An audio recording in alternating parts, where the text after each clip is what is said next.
جو اللہ کے رسول کے آگے اپنی آواز پست رکھتے ہیں وہی ہیں جن کے دلوں کو اللہ نے تقویٰ کی افزائش کے لیے جانچ کر منتخب کر دیا. ان کے لیے مغفرت بھی ہے اور اجر عظیم بھی, اس میں کچھ شک نہیں ہے. محمد کے جو لوگ تم کو ہجروں کے باہر سے پکارتے ہیں ان میں سے اکثر سمجھ نہیں رکھتے. اگر یہ لوگ صبر کے ساتھ انتظار کر لیتے تو خود ان کے پاس نکل کر آ جاتے تو ان کے حق میں بہتر ہوتا. بہرحال درگزر کرو, اللہ بخشنے والا اور اس کی شفقت ابدی ہے. اب ان کا منافقین کا ایک کام یہ بھی ہوتا تھا اور دیہاتی لوگوں کا کہ جب نبی صلی اللہ علیہ وسلم اپنے گھروں میں ہوتے تو انہوں نے کوئی بات کرنی ہوتی تو وہ کمرے کے باہر کھڑے ہو کے کہتے ہیں یا محمد باہر آؤ ہماری طرف.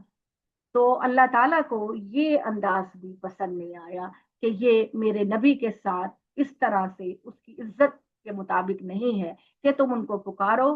اس بات کا نبی کو موقع دیا کرو کہ وہ خود تمہاری طرف آئے, وہ آرام کر رہے ہوں گے, وہ لیٹے ہوں گے, وہ تم اس طرح سے ان کو آواز دے کے نہ باہر بلایا کرو. وہ خود آئیں گے, تشریف لائیں گے, تمہیں جو کچھ کہنا ہے تو تم ان کو کہا کرو.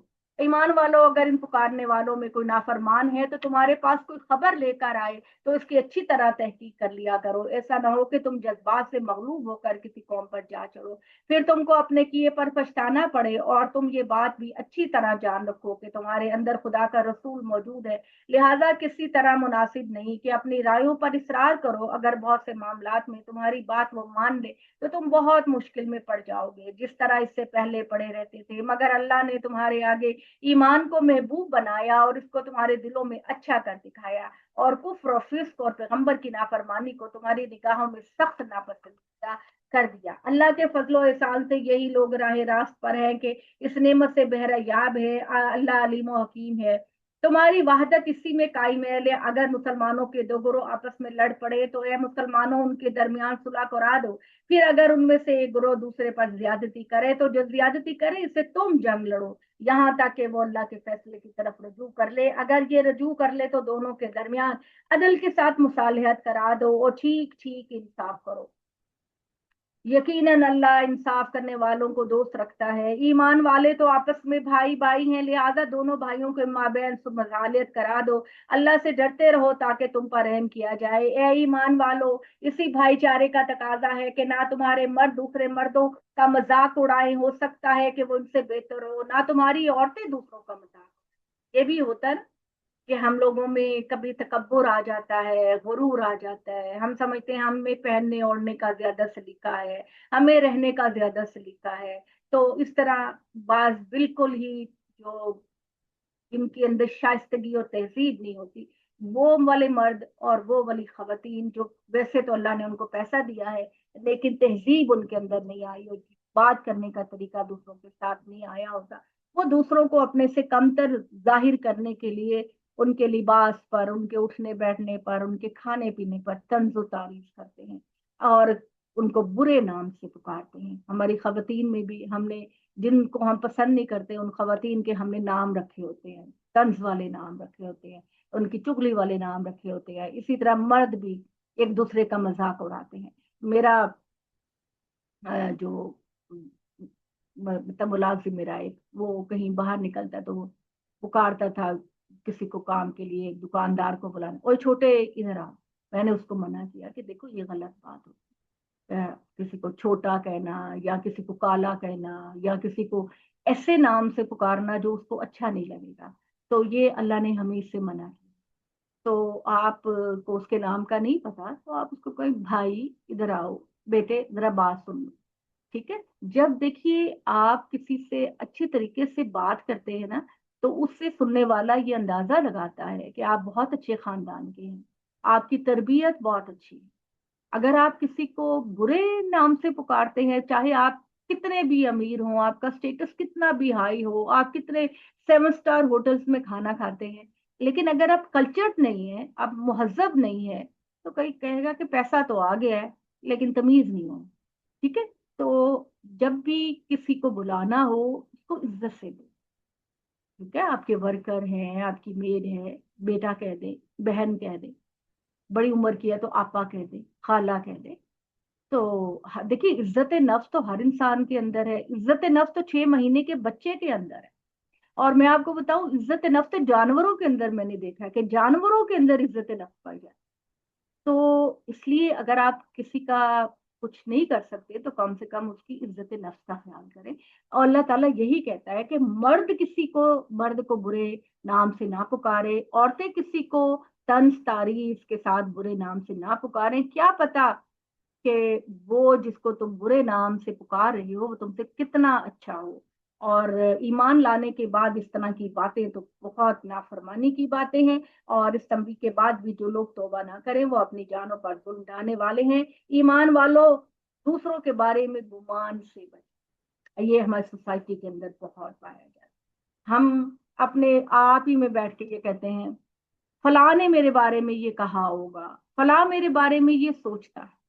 اور یہ کام عام طور پر ساس اور بہو کا بہت رول ہوتا ہے. وہ ماں اپنے بیٹے سے اور بیوی اپنے شوہر سے یہی کہتی اس نے میرے بارے میں یہ سوچا. بھئی آپ نے تحقیق کر لی ہے کہ اس نے واقعی یہ سوچا؟ وہ میرے بارے میں یہ کہتی ہے. بھئی آپ نے کانوں سے سنا ہے کہ وہ آپ کے بارے میں یہ کہتی ہے. تو اسلام آپ کو یہ تنبیہ کرتا ہے کہ جب تک کسی چیز کی تحقیق نہ ہو اس بات کو آپ نہ منسوخ کریں. اگر آپ جھوٹے نکلے، آپ نے بالفرض کہہ دیا کہ فلاں میرے بارے میں ایسے کہتا ہے یا فلاں میرے بارے میں ایسا سوچتا ہے، اور وہ کہتے ہیں کہ نہیں نعوذ باللہ میں نے تو کبھی آپ کے بارے میں ایسا نہیں سوچا اور آپ کے بارے میں ایسا نہیں کہا، تو کتنا شرمندگی کی بات. آپ خود بے وقار ہو جاتے ہیں ایسا. اور ایسی سچویشن میں آپ کو سچی بتاؤں، عام طور پر شوہروں کو اور جو شوہر بیٹے ہوتے ہیں ان کے ساتھ پیش آتی ہے. تو انسان چاہے وہ ماں ایسا کرے یا بیوی ایسا کرے نظر میں بے وقار ہو جائے. اور اگر میاں ایسا کرے تو وہ تو مرد کی تو کوئی شان ہی بات نہیں، تو مرد تو بہت ہی زیادہ نظروں سے گر جاتا ہے. تو لہٰذا باوقار رہنا چاہیے. اچھی باتوں میں آپ کی شخصیت کا اپنا وقار ہے. اور دیکھیے یہ وقار اور یہ ڈگنیٹی جو ہے نا، یہ رویوں سے پیدا ہوتی ہے، پیسے سے پیدا نہیں ہوتی. آپ سوچیں، آپ نے 1 کروڑ کا بھی جوڑا پہنا ہے اور آپ کے اندر وقار اور ڈگنیٹی نہیں ہے تو کوئی آپ پرواہ بھی نہیں کرے گا کہ آپ نے کیا پہنا ہوگا. تو وقار اور ڈگنیٹی جو ہے وہ سب سے قیمتی چیز ہے.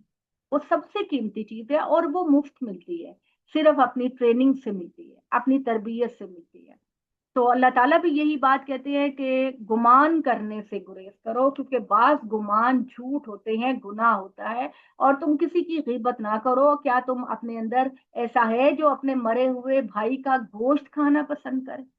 یعنی کسی کی پیٹھ پیچھے برائی کرنا ایسا ہے کہ جیسے آپ نے کسی مرے ہوئے انسان کا گوشت کھایا. تو یہ بہت بڑی بات ہے کہ آپ، اور غیبت کیا ہوتی ہے کہ آپ کسی انسان کے پیچھے اس کی وہ بات کریں کہ جو اگر وہ خود سن لے تو اس کو بہت بری لگے. تو ایسی یہ چیزیں جو میں آپ کو بتاؤں کہ ایک دم سے نہیں ملتی، یہ اپنی تربیت سے ملتی ہیں. آپ رات کو بیٹھ کر یہ سوچیں کہ میں آئندہ یہ والی بات نہیں کروں گی، میرے اندر فلاں فلاں خرابی پائی جاتی ہے تو میں آئندہ ایسا نہیں کروں. آپ ایسا میں نہیں کروں گی. تو آہستہ آہستہ کر کے جب آپ اپنی تربیت کرتے ہیں تو اللہ تعالیٰ آپ کی تربیت میں آپ کو بہت کامیاب کر دیتے ہیں. تو اللہ تعالیٰ کہتے ہیں کہ اللہ تعالیٰ تمہاری توبہ قبول کرنے والے اور رحم کرنے والے ہیں. لوگوں ایک دوسرے کو بھائی خیال نہ کرو کہ انہی برائیوں میں پڑے رہو گے. اس لیے خوب سمجھ لو کہ ہم نے تم کو ایک مرد اور ایک عورت سے پیدا کیا اور آدم اور حوا کی اولاد کو آگے بڑھا کر کنبوں اور قبیلوں میں تقسیم کر دیا تاکہ تمہاری پہچان ہو سکے. حقیقت یہ ہے کہ اللہ کے نزدیک تم میں سب سے زیادہ عزت والا وہ ہے جو تم میں سب سے زیادہ پرہیزگار ہے. وہ قیامت کے دن اس کی بنیاد پر فیصلہ کرے گا. یقیناً اللہ علیم و خبیر ہے. تم اب کو حجروں کے باہر سے پکارنے والے یہ دیہاتی بڑا احسان جتا کر کہتے ہیں کہ ہم ایمان لائے. انہیں بتاؤ کہ تم ایمان نہیں لائے. ہاں یہ کہو کہ ہم نے اطاعت کر لی ہے اسلام کا غلبہ دیکھ کر. ایمان والو ابھی تمہارے دلوں میں ایمان تو ابھی تمہارے دلوں میں داخل نہیں ہوا. اگر تم اللہ اور اس کے رسول کی اطاعت کرو گے تو اللہ تمہارے اعمال میں کچھ کمی کرے گا. تو اپنی اصلاح کر لو. یقیناً اللہ بخشنے والا ہے اور اللہ تعالیٰ کی شفقت ہمیشہ اپنے بندوں کے شامل حال رہتی ہے. یاد رکھو مومن تو در حقیقت وہی ہے جو اللہ اور اس کے رسول پر ایمان لے کر آئے، پھر شک میں نہیں پڑے اور اپنے مال اور اپنی جان سے اللہ کی راہ میں جہاد کیا. یہی سچے لوگ، اور اللہ تعالیٰ نے کہا کہ یہی سچے لوگ ہیں اور اپنے مال اور اپنی جانوں سے یہ لوگ جو کچھ بھی اللہ کی راہ میں خرچ کریں گے تو اللہ تعالیٰ اس کا اجر ان کو عطا کرے گا۔ ان سے کہو کہ تم اللہ کو اپنے دین سے آگاہ کر رہے ہو، درحال یہ کہ جو کچھ زمین میں ہے اور جو کچھ آسمانوں میں ہے اللہ اسے جانتا ہے اور اللہ ہر چیز سے واقف ہے۔ تو یہ تم پر احسان رکھتے ہیں کہ انہوں نے اسلام کو قبول کر دیا، کہہ دو کہ اپنے اسلام کا احسان مجھ پر نہ کرو، بلکہ اللہ کا تم پر احسان ہے کہ اس نے تم کو ایمان کی توفیق عطا فرمائی۔ اگر تم اپنے دعوے میں سچے ہو، اس میں کچھ شک نہیں کہ زمین و آسمان کا سارا غیب کا علم اللہ کے پاس ہے، اور جو کچھ تم کرتے ہو اللہ اسے دیکھ رہا ہے۔ جی، سورہ حجرات بھی ہماری ماشاء اللہ سے مکمل ہو گئی۔